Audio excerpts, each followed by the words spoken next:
It has been called the Day of Days.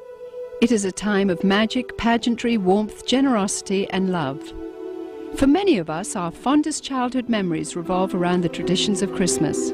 It is a time that many around the world celebrate as the birth of Jesus Christ, the Saviour and Messiah of mankind. In recent years, however, the spiritual holiday has become a time of mass marketing and crass commercialism. Incredibly, many businesses derive more than half their yearly income during this period.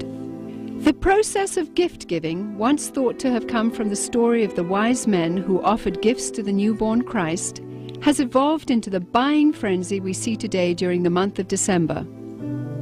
But what about the other Christmas traditions? Have you ever wondered why we decorate the Christmas tree? Why we light the Yule log? Why we hang the mistletoe? And why we teach our children to believe in Santa Claus? In the next hour, you will discover the true origins of Christmas. You may be surprised or even shocked to learn the source of your favorite holiday traditions.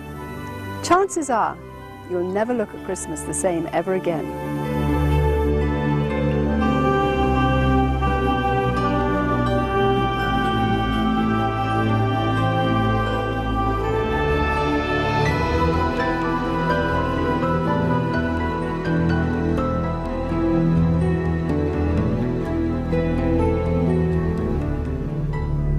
In the Northern Hemisphere during late December, the days are at their shortest lengths and the nights are at their longest. For those of the pagan world, this has always been the greatest time of the year to celebrate and practice the works of darkness. The pagan calendar identifies this period as the winter solstice. It was during the pre-Christian midwinter pagan celebrations of Scandinavia's Norsemen where today's Christmas traditions began. As a means of honoring the pagan sex and fertility god Yule, a 12-day celebration during the month of December was inaugurated. A large single log considered to be a phallic idol was lit on fire and kept burning for 12 days. Animal or human sacrifices were offered in the fire on each of those days. Wild, delirious reveling accompanied the daily sacrifices as drunken participants defiantly strove to make contact with spirits. 1,000 miles away in pre-Christian Rome, celebrants were paying homage to their own gods during the winter solstice. Witchcraft traditions hold that a number of pagan gods were given birth during this period, including Dionysus, Attis, and Baal, chief male god of fertility and licentiousness. Another pagan god from Persia, identified as Mithra, was said to have been born specifically on December 25th. Mithra was the god of the unconquerable sun, the god of the light between heaven and earth, worshipped at that time by an influential Roman cult. His birth symbolized an end to the long nights and a return to the dominance of the sun. During the month-long winter solstice celebration, courts in Rome were closed. Any and all crimes were allowed. Homosexuality, cross-dressing, and uncontrolled debauchery reigned supreme. Rome's order was turned upside down. Even children were allowed to join in the drunken orgies as part of the Juvenalia celebration. By 270 AD, the Roman Emperor Aurelian had made it official, setting aside a 7-day period from December the 17th through the 24th, culminating in an exchange of gifts on December the 25th to celebrate the birth of the sun god. This Roman orgy to end all orgies later became known as Saturnalia, in honor of the god Saturn, the god of excess. Roman soldiers invading Britain brought with them their pagan orgiastic traditions. Upon taking root in England, Saturnalia became known as the Festival of Fools, reigned over by the Lord of Misrule. By the 4th century, the influential government-sanctioned Church of Rome, unable to outlaw the growing number of pagan practices, chose instead to adopt them into their so-called official Christianity. The Church believed this would attract more pagans to their fold. Up until this time, the birthday of Jesus Christ, the Jewish Messiah, had not been celebrated at all. Ignoring scriptures, however, indicating that the birth probably did not occur during the winter, the church nevertheless confused biblical history and made Jesus' birthday coincide with the pagan god Mithra. The birth date of the sun god had now become the birth date of the Son of God. It was hoped that the pagan celebrations of Saturnalia would merge into this new legally sanctioned form of Christianity. The Church's practice of changing the dates of Christian events to coincide with pagan festivals continued, and by the 7th century, Pope Gregory I had ordered Augustine of Canterbury to incorporate any and all pagan practices and customs into the expanding Roman Catholic Church. During the Middle Ages, the debased Mardi Gras atmosphere of what was now known as Christ's Mass had reached a fevered pitch. Common practices included open sex in the streets, rioting, murder, and a number of pagan druidic Halloween rituals. This blood-drenched celebration got so out of hand that by 1652, following the execution of King Charles I, Christ's Mass was finally outlawed in England. A religious reform movement began sweeping the country, led by Puritan Oliver Cromwell. The Puritans took the biblical mandate seriously, which commanded that Christianity remain pure and separate from paganism. Despite their noble efforts, the celebration simply went underground, and by 1656, after only 4 short years under the ban, the public's demand for the legalization of Christ's Mass had become insurmountable. The appointment of Charles II to the throne restored England's monarchy, and with it the celebration of Christ's Mass. The Puritans had lost England, but they held high hopes for the new world. When the first settlers came from England, they were, for the most part, Puritans. They came here for religious freedom. They came here to be free to worship God without a hierarchy and without the corruption of the organized church that they had known before. And when they came with the clear knowledge of the danger of these pagan practices that had become so dear to the hearts of their ancestors. Following England's lead in 1659, the colonies of America had likewise outlawed Christmas. For 200 years, the clergy in New England battled to keep the riotous celebrations honoring the pagan god Saturn from infiltrating the New World. The Reverend Cotton Mather had warned in a Christmas Day sermon in 1712, "Can you in your conscience think that your Holy Saviour is honoured by hard drinking, lewd revelling, and by a mass fit for none but Bacchus or Saturn?" But the public's taste for sin and revelry persisted. In 1828, gang rioting during the Saturnalia-like Christmas celebrations got so bad that cities such as New York were forced to institute a professional police force for the first time in order to control the savagery. Christmas was not only not widely celebrated, in many cases, many places, Christmas celebrations were actually outlawed. And this was because of the attitude of many of the churches who regarded it as primarily as a pagan celebration and as a reproach to the Lord. By the mid-19th century, American churches were the last remaining holdout in the war against the validation of Christmas. However, they too finally succumbed as a result of the efforts of the American Sunday School Society, who began advocating Christmas programs for children as a method of filling the pews. The Society argued that children could be taught about the birth of Christ through the reenactment of the Nativity. They also offered candy and treats to the children as a means of enticing families into accepting the holiday, despite its notorious history and blatantly pagan roots. The successful technique of bribing children with candy would later be used on an unsuspecting American populace in the effort to promote the acceptance of the pagan rituals of Halloween.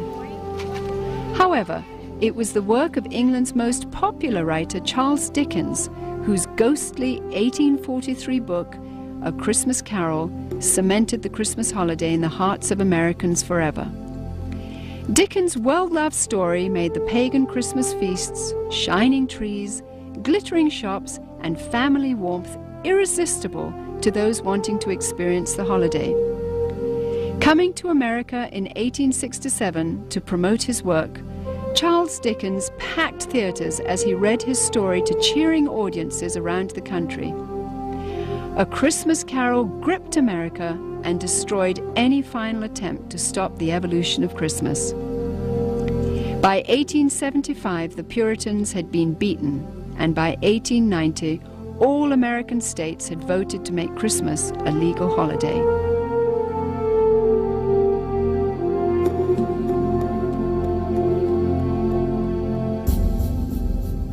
Today's tradition of the Christmas Yule log stems directly from the worship of the pre-Christian Scandinavian fertility god Yule.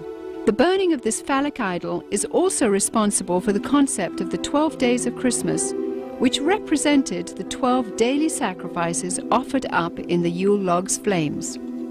Another good example of the pagan elements of Christmas is the whole concept of Yule and the Yule log. The very term is derived from the Norse god Yule, spelled J-U-L. And every year around Christmas time, a huge log was cut down and fashioned into a fertility symbol and then burned for 12 days.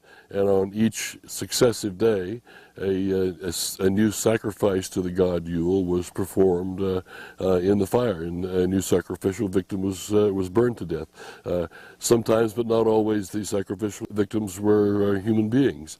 And the whole notion of the 12 days of Christmas also comes to us from this Norse pagan tradition. In an attempt to blur the origins of this horrific ritual, the Church of Rome placed the first day of the Mass of Christ on December 25th and the 12th day on January the 6th. Despite no scriptural references for January the 6th, it was selected as the day the wise men supposedly arrived to offer gifts to the newborn Christ. This day then has become known as Epiphany. During the Dark Ages, the European custom of putting an oil-lighted wick lamp in the windows during the 12 days of Christmas signified to neighbors that the occupants were participating in the pagan worship of the phallic idol Yule. In today's commercialism, this is where we get the tradition of decorating our houses with Christmas lights. The Yule log custom was originally brought over to America by Scandinavian immigrants during the 1600s. And despite attempts to ban the tradition, it has stayed with us to this very day. Today, when we wish someone Yuletide greetings, we are in a sense invoking the power of the fertility god Yule upon that person.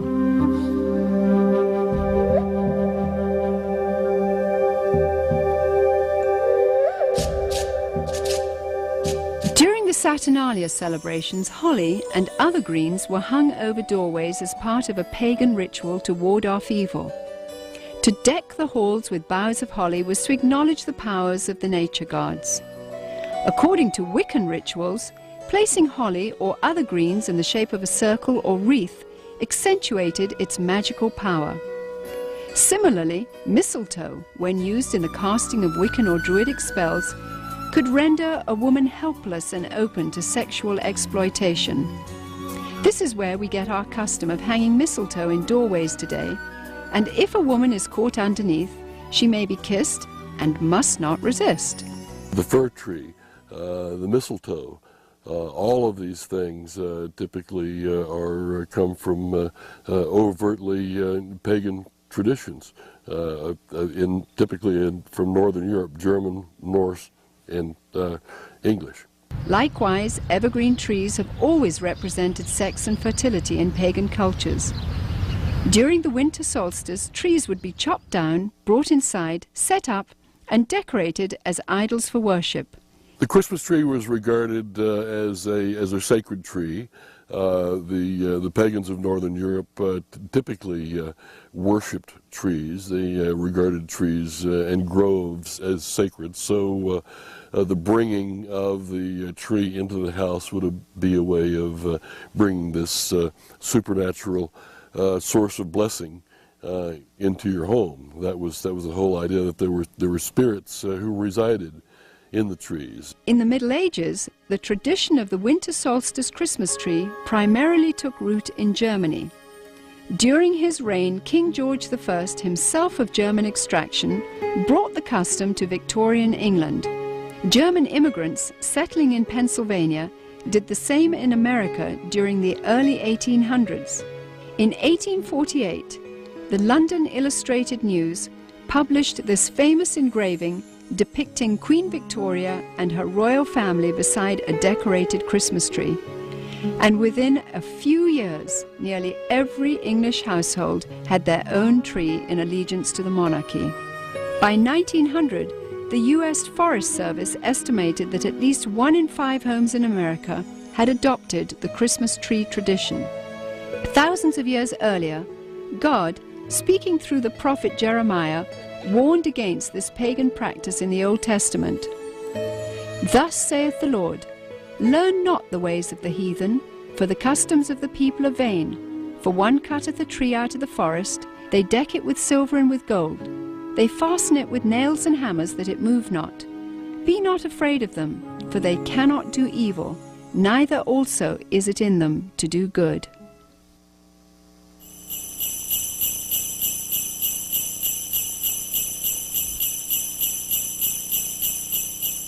Santa Claus is another good example of a pagan element of Christmas. Santa Claus, as we know him today, is an amalgamation of several different traditions, but in most cultures throughout the world, you will find the existence of what is known as hearth gods, gods who guard the hearth and the chimney and keep the fires burning and make sure the food cooks properly and the people are warm and what have you. And at a certain time of year, in the middle of winter, typically, the hearth god dressed in red will come down the chimney to reward those who have pleased him during the course of the previous year and to lay curses or hexes or other forms of punishment upon people who have displeased him. The concept of Santa Claus has had a long and winding history, with a number of diverse cultures contributing to the composite character we have today. Beginning once again in Scandinavia, Santa's original incarnation was in the form of Odin, the pagan god of thunder, a tall fellow with a long flowing beard who inhabited the spirit-infested Nordic forests. Odin would travel the sky during the winter solstice, deciding who would die and who would prosper. Most believers were frightened of this particular time of year. In England, Odin eventually evolved into Father Christmas, who, crowned with sprigs of holly, traveled the countryside getting roaring drunk as part of the Festival of Fools celebration.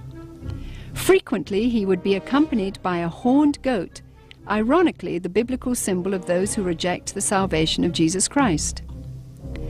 According to the traditions of the Church of Rome, there was a Turkish bishop named Nicholas who hailed from Myra in Asia Minor during the 4th century. He was known as the patron saint of seafaring men.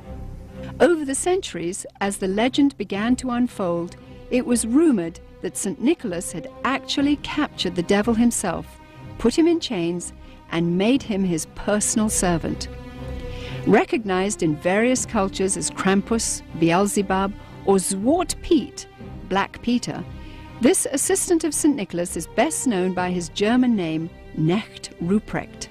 Described as a hideous horned creature, the servant Ruprecht was a dark and sinister figure who stood in stark contrast to the saintly Nicholas. Somehow, Father Christmas's companion, the horned goat, had metamorphosized into the foreboding horned devil called Ruprecht. As St. Nicholas traveled from house to house, inquiring about the behavior of children, Ruprecht would drop candy and gifts down the chimney into the good children's shoes which had been placed there. It was from this story that we get our tradition of hanging stockings on the mantle at Christmas time. If able to recite a verse or demonstrate a skill for St. Nicholas, the child would receive a gift. If unable to remember a verse, or if the child had been bad, he or she would receive a switch or a whip. Ruprecht also carried a large sack which he would frequently use to haul away the really bad boys and girls. As more and more Christian churches began combining the pagan rituals of the winter solstice with the celebration of the birth of Christ, emphasis on St. Nicholas's role began to shift. Some cultures began to downplay the role of St. Nicholas, but surprisingly retained Ruprecht. Eventually, Knecht Ruprecht was made the companion and servant to the Christ child himself. In this scenario, the devil is actually given the title Weihnachtsmann, or Santa Claus. 19th century writer Theodor Storm, in his story about Knecht Ruprecht, even goes so far as to describe the switches given to the children by Ruprecht as tools to be used in sadomasochistic rituals. Soon, the image of Ruprecht would fade from the Christmas tradition, but not his sadistic influence. Many of the early depictions of Santa Claus portrayed him not as a jolly gift giver, but of an unfriendly disciplinarian complete with a ready switch or whip. One of the problems with the Christmas gift thing for children is that it really is a religious teaching, a wrong religious teaching, because it teaches them that if they're nice, they get the gifts. If they're naughty, they don't. Or in my case, I was taught that he would leave us a bundle of switches. Isn't that interesting? It's a salvation by my own personal virtue. But there's a second thing wrong with it, and that is that they're going to get those gifts whether they're naughty or nice, because most parents love their children and wouldn't dream of, quote, ruining their Christmas. And they're not going to ruin Christmas. They're going to give those children the gifts anyway. And sooner or later, those thinking children are going to realize, I wasn't very nice, but I got the gift anyway. So it isn't important to be nice. It isn't important to do what is right and avoid what is wrong. German immigrants coming to America during the 1620s tried to influence the New World with the stories of St. Nicholas and his gift-giving companion, Knecht Ruprecht. But somehow the idea just didn't take hold until almost 200 years later. In 1819, America's best-selling author, Washington Irving, used his influence to promote St. Nicholas in a popular Christmas story titled Bracebridge Hall. Consulting Irving's writings, Episcopalian minister Clement Clark Moore penned a decidedly secular tale called A Visit from St. Nicholas in 1822. Later retitled The Night Before Christmas, Moore's poem was based on the tales of German and Dutch immigrants who had come to America. Intended originally only for his own children, Moore's story was published in the Troy Sentinel in New York and became an overnight sensation. Gone were the bishop's remnant of St. Nicholas. He was now a jolly old elf imbued with supernatural powers. Moore had also replaced Nicholas's companion, the horned Knecht Ruprecht, with 8 horned magical reindeer. As the popularity of The Night Before Christmas grew, Moore became increasingly concerned that the story's emphasis on the supernatural and its disregard for Christ would reflect poorly on his position as a minister. As a result, he refused to take credit for its creation until the story became so popular that he could no longer resist. 40 years later, illustrator Thomas Nast, political cartoonist for Harper's Weekly, seared the image of Santa Claus into the minds of the world by creating a drawing which combined Moore's jolly old elf with images of St. Nicholas taken from his own native Bavaria. By 1880, Santa was a thoroughly secularized folk hero who had become increasingly irresistible to retailers worldwide. One factor that has contributed to the paganization of Christmas, the complete paganization of Christmas, has been the element of commercialism. It may seem odd to think of it in that context, but remember that Christ himself identified the love of money as a spiritual force in and of itself. And where it comes into play, it has a kind of naturally hostile effect on the gospel and the Christian faith. So the commercialization of Christmas has helped to highlight the pagan elements and to drive the overtly Christian elements further underground. To me, the most obscene thing about Christmas celebrations and customs as we know them is that as a result of these things, Jesus is displaced in the hearts of children by Santa Claus. The love, affection, appreciation, trust, the desire to emulate, these things that they should have in their hearts and minds as growing children for Jesus himself, to whom they owe everything, Instead, this has been stolen. This has been raped out of their hearts, in a sense, and displaced by the myth of Santa Claus. He takes the place of God or of Jesus Christ in the special world that is Christmas. He has supernatural knowledge of your history. He has supernatural knowledge of your present, of your attitudes. He's keeping a list. He knows who's naughty and nice. Your parents don't even know that. He's obviously got some conduit to knowledge that is beyond the human, and he flies through the air, capable of visiting every place on the globe in the course of a single night. In many, many ways, Santa exhibits supernatural qualities that provide a kind of a surrogate deity or a substitute for God or for Christ. Myths, by definition, evolve and change, and things are added.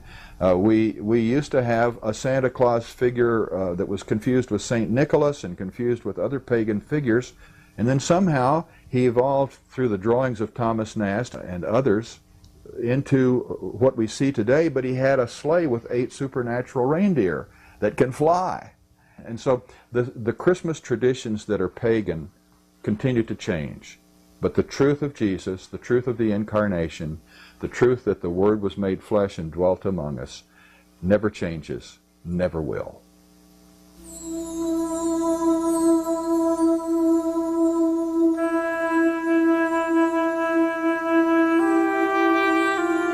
Various scriptures in the Bible, including the 2nd chapter of Luke, record the events surrounding the birth of the Messiah.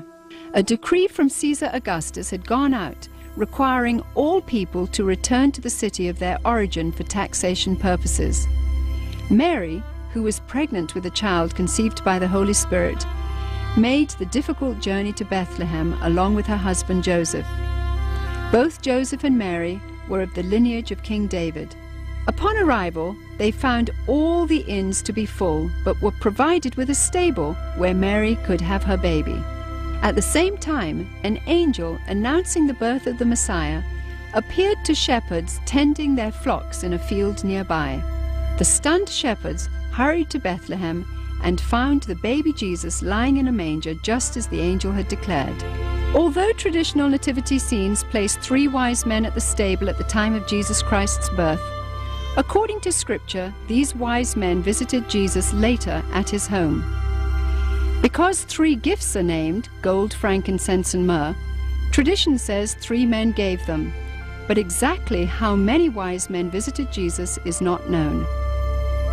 The birth of Jesus Christ miraculously fulfilled a number of Old Testament prophecies about the coming Messiah, including that he would be born in Bethlehem, that he would be born of a virgin, and that he would be a descendant of King David's. The concept or the idea of celebrating the birth of Jesus once a year had apparently never occurred to the Church Fathers. In the first 3 centuries of the Church's history, there was no such thing. And I think God perhaps very carefully avoided telling us in the Scriptures when he was born. We can be sure of one thing: it wasn't in late December, and because in the first place, shepherds don't abide by their flocks in the fields by night in late December. It's too cold.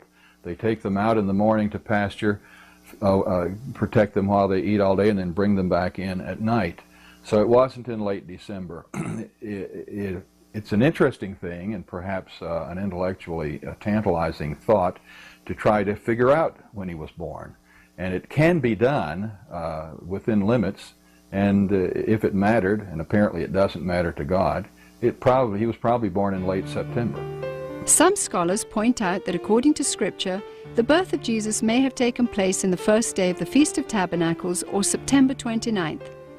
Ironically, this would have placed his conception right around December 25th. The timing of other events such as the temple service of Zacharias and the pregnancy of Mary's cousin Elizabeth lend credence to December 25th as being the date of Jesus' conception. Since Christians believe that life begins at conception anyway, and not at birth as pro-abortionists believe, this may be a more appropriate reason to remember this time of the year as the period in which God came to earth in human form. For some, Christmas today simply means a time to get together as a family. For pagans, it is a deeply religious time to celebrate the winter solstice. Retailers, of course, view it with eyes towards making huge profits. Others use this time to reflect on the birth or conception of Jesus Christ, while many parents use Christmas to perpetuate the myth of Santa Claus to their children. In order to carry on this myth of Santa Claus, we must lie to our children. We must deceive them. We literally must lie to our children. And one of the wonderful things about children is that they naturally believe everything that we tell them when they're small. They trust us to tell them the truth. And if we deceive them in this way, it has to be destructive, because at some point in their future lives, they're going to wonder if other things we told them were true. The things we told them about the Lord, were they really true? It plants the seeds of doubt. And anyway, it creates disappointment. It creates disillusionment. To my mind, the question is not so much whether to celebrate Christmas or even how to celebrate Christmas, but to be able to make any decision knowledgeably. Whether you celebrate it or you don't celebrate it, you should know why you're doing so. You should understand what the pagan roots of Christmas are, and with that knowledge, you can discount them or ignore them if you choose to do so. It is not the purpose of this film to tell you which Christmas rituals should and should not be practiced by you and your family. This is between you and the Lord. What Christians should be most concerned about, however, are the growing pagan influences infiltrating every area of our rapidly degenerating society. Recently, we took our cameras to the Nevada desert, where we witnessed 35,000 pagans from around the country participating in a week-long celebration of sex, drugs, and hedonism. Here, everything was permissible and encouraged, except for the adoration of Jesus Christ. In nearly every ritual performed, Christianity was mercilessly mocked and despised. Each year, the numbers of participants continues to grow. Its attraction is expanding worldwide as it recruits through the internet. It is sobering to witness what could be the wave of the future unfolding before our eyes. It is not only permitted in the public schools, in the government schools, to celebrate holidays. It is encouraged and in some instances required. But with this condition, they must be pagan. They must not be Christian. And Christmas time, they are certainly encouraged to put on Christmas programs and Christmas plays, but all references to Jesus, all references to the gospel, all references to the incarnation, all references to God must be omitted. They sing about Santa Claus, they sing about Rudolph the Red-Nosed Reindeer, and God only knows what else they sing about that isn't scriptural. Since the pagan elements in Christmas are so strong, and they provide virtually the entirety of the structure and the content of the holiday, there is no Christian element in the holiday. Therefore, it becomes the ideal, politically correct, culturally diverse, multicultural holiday for everyone. In the 17th chapter of John, Jesus taught that it was appropriate for his followers to be in the world, but not of the world, meaning that we should be involved in our world so as to have a positive influence, but not become corrupted by it. The mighty Joshua, in challenging his people, said, "Now therefore fear the Lord, and serve him in sincerity and in truth, and put away the other gods which your fathers served. Choose you this day whom ye will serve, but as for me and my house, we will serve the Lord."